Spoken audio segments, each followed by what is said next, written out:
자랑스러운 한국의 TF-21 이 세계를 울리고 있습니다. 한국의 전투기 개발 기술에 여러 국가에서 수입을 논의할 정도로 한국 방산은 역대급 호황을 맞이한 상황. 그런 가운데 중국도 한국에게 질 수 없다며 자랑스럽게 자국 전투기 판매를 위해 나섰다고 하는데요. 그러나 놀랍게도 아무도 관심을 주지 않았다고 합니다. 한국 전투기는 아무것도 아니라면서 우습게 여기던 중국이 정작 세계 방산 시장에서 찬밥 신세로 전락했다는 소식에 대해 지금부터 자세하게 설명드리겠습니다. 유이 하늘을 가르며 들어오는 전투기. 그 모습을 본 많은 이들은 자랑스러운 마음에 환호성을 지르입니다. 이륙은 물론이고 착륙까지 조심스러운 것들로 가득 쳤지만 막상 비행을 하고 나니 아무 문제가 없던 곳이 발견되었죠. KF-21의 제2차 비행시험이 무사히 끝낸 것을 확인한 카의 관계자를 비롯한 정부 관계자들은 기쁨의 환호성을 질렀습니다.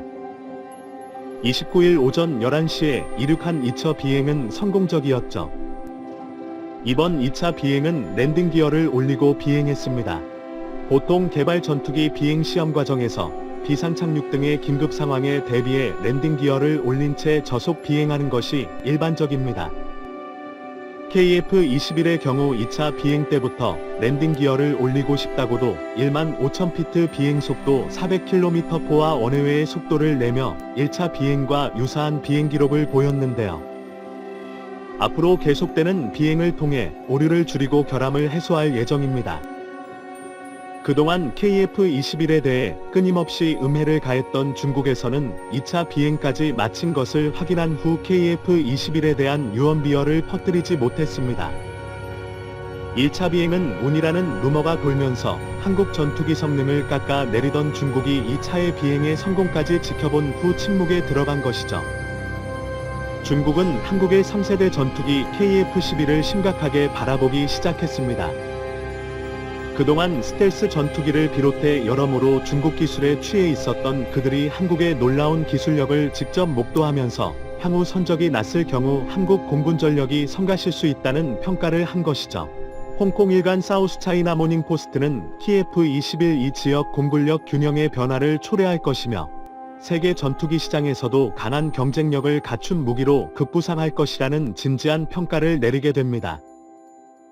능동전자주사식 위상배열 레이더와 적위선 탐지 및 추적 시스템 등 향상된 함전 장비를 탑재하고 공대공 공대지 미사일을 장착할 수 있다는 점은 현대화된 4세대 전투기, 4세대 이상의 전투기가 될 자격이 충분하다는 평가를 내리며 개입의 시비를 인상 깊게 평가했죠. 하지만 자국 전투기를 강조하는 모습은 여전했습니다. 마카오의 군사 전문가 앤소니 몽은 사설을 통해 KF-11은 젠 20은 물론이고 FC-31과 경쟁할 수 있는 수준은 아니다고 말하며 대신 젠 10의 훌륭한 적수가 될 수 있을 것이라는 평가를 남겼는데요. 중국 군사 전문가가 언급한 젠 20은 중국군이 미국의 최고 성능 전투기인 F-22와 맞대결을 가정해 실전 배치한 스텔스 전투기를 의미합니다. FC-31은 젠 20보다 작고 성능이 약한 스텔스기로 미국이 개발한 F-35분처럼 양산형 스텔스 기종으로 개발 중인 기체인데요. 중국의 최신의 전투기와 상대하는 것은 불가능하지만 그 하위 기체 정도와는 충분히 대등한 싸움이 가능하다고 본 곳입니다.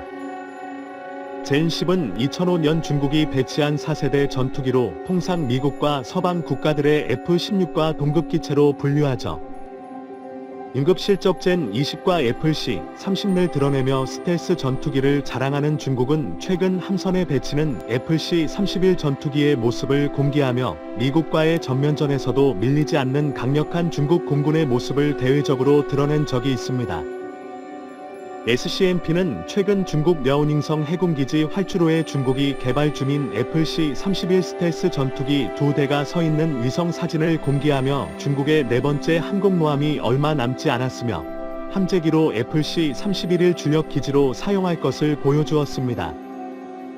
2030년까지 최소 4기의 항모전단을 운용하며 미국에 이어 세계에서 두 번째로 큰 해양대군이 되는 것을 목표로 한 중국에게 있어 F-31은 전략에 있어 중요한 지침입니다. 해외 수출까지도 생각하고 있는 중국 입장에서는 애플이 31분을 통해 자국 항공 기술을 만천하에 드러내고자 했습니다.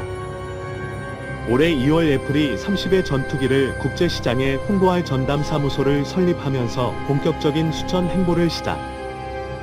쏟아지는 전투기 주문에 받을 준비를 마쳤습니다. 그러나 놀랍게도 중국의 예상과는 달리 애플이 31일 원하는 국가는 전혀 모습을 드러내지 않았습니다. 한국 방산무기 시장에 열심히 노크하는 국가들은 많지만 중국이 자랑스럽게 선전하는 FC-30L은 찬밥 신세였다고 하죠. 예초부터 중국이 자랑스럽게 선전하는 FC-31은 처음부터 중국이 작정하고 개발에 나선 모델이 아닙니다. 중국에서도 버핏이 31을 탐탁지 않게 여기는 이들이 많았던 소위의 말의 서자라고 할 수 있는 기종입니다. 이 기종은 원래 중국 정부가 아닌 중국 민간 항공업체인 선양관공사가 추진하는 스텔스기였습니다. 중국의 강력한 지원을 받은 젠20 스텔스기와는 출발선 자체가 달랐죠. 일찍부터 개발에 들어간 기체지만 시장에서 호응이 없었습니다. 2015년 주하이항공 전시회의 1대1 동체를 공개하면서 해외 바이어들의 관심을 끌기 위해 선전했음에도 불구하고 중국 정부는 물론이고 해외 정부에서도 큰 관심을 끌지 못했습니다. 프로젝트 선택가 위태로웠던 순간 중국 정부가 애플C 31개 동아주를 내려보내며 극적으로 생존할 수 있었습니다. 러시아 수호이 33을 모방한 젠15 함재기가 처참한 실패를 맛보자 중국 정부는 다급하게 애플이 31일 함재기로 변환, 항모에 탑재할 함재기로 애플C 30를 사용할 것이라는 보도를 내놓게 됩니다. 결국 중국 정부의 실패를 감추기 위해 다급하게 애플이 31을 이용한 것이죠. 그래서 갑자기 차세대 함재기로 애플이 31일 주목을 받게 됩니다. 중국 정부의 뒤늦은 기술 지원과 자금 지원이 들어가면서 애플C 31은 큰 변화를 겪게 됐는데요. 그럼에도 불구하고 자체 설계한 기상기형적인 모습을 띌 수밖에 없었다고 합니다. 난징 전자기술연구소 개발한 능동 위상배열 레이더와 베이징의 이스타 항공개발사가 개발한 전자광학 추적기 86을 놓을 공간이 없을 정도로 조종석 앞면 공간이 작았기 때문이죠. 엔진도 러시아 미코얀 항공사의 RB93 계열 터보펀 엔진을 사용하기로 처음에 정해졌으나 다급한 재원 변경에 중국에서 개발한 WS-13E 엔진을 사용해야 했습니다. 이 선택 때문에 애플C 30이란 스텔스 효과에 중요한 WS 계열 엔진의 공기흡입기와 엔진 노즐에 대한 신뢰도가 낮다는 치명적인 약점을 가지게 되었습니다. 미군이 함재기로 고려하고 있는 F-35의 성능을 따라오긴 했는데 어림도 없다는 소리가 나올 수밖에 없었죠. 중국 입장에서는 골머리를 앓을 수밖에 없었죠. 미국과의 대결을 위해 애플이 31일 자랑스럽게 선전했으나 변경상의 오류와 문제들이 속속들이 발각되면서 이를 감추는 것에 급급했습니다. 하지만 이대로 포기하기에는 중국의 자존심이 허락하지 않았습니다. 10년간 개발을 한 덕분에 2021년에 들어 겨우 시제기가 나오는 애플이 31일 복귀하는 것은 중국 입장에서는 출혈이 심한 상황, 그렇게 어떻게든 다른 기체와 비교해서 우수하다는 것을 강조했습니다.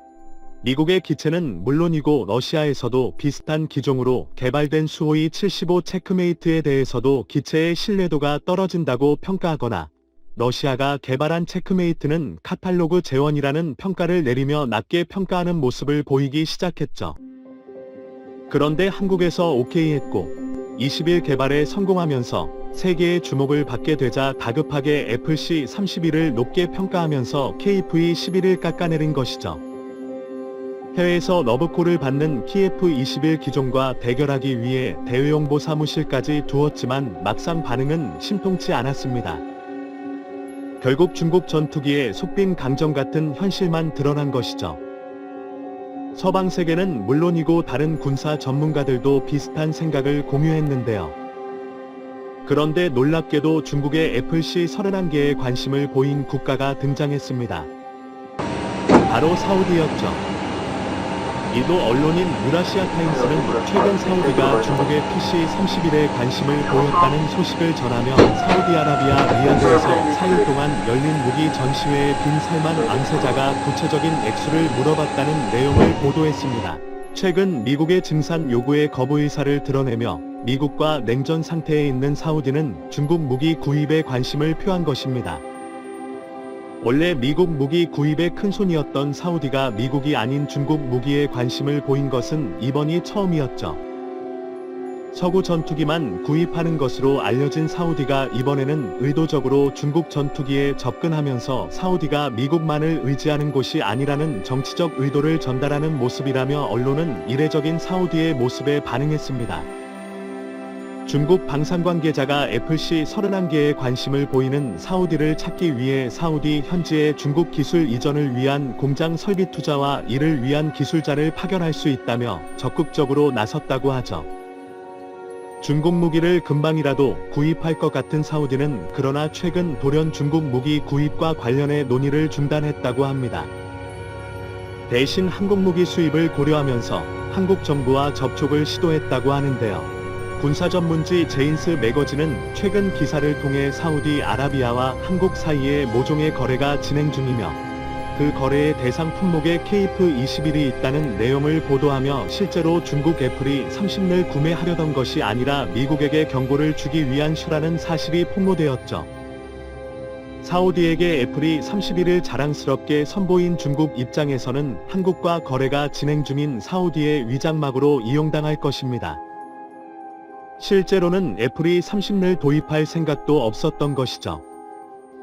예초부터 함재기로 상정하고 개발 중인 애플이 31개 항모가 없는 사우디아라비아에서 우선적으로 구매할 이유가 없었던 것이죠. 중국은 한국에게 밀린 것에 분을 삭히지 못했다고 하는데요. 중국 따위는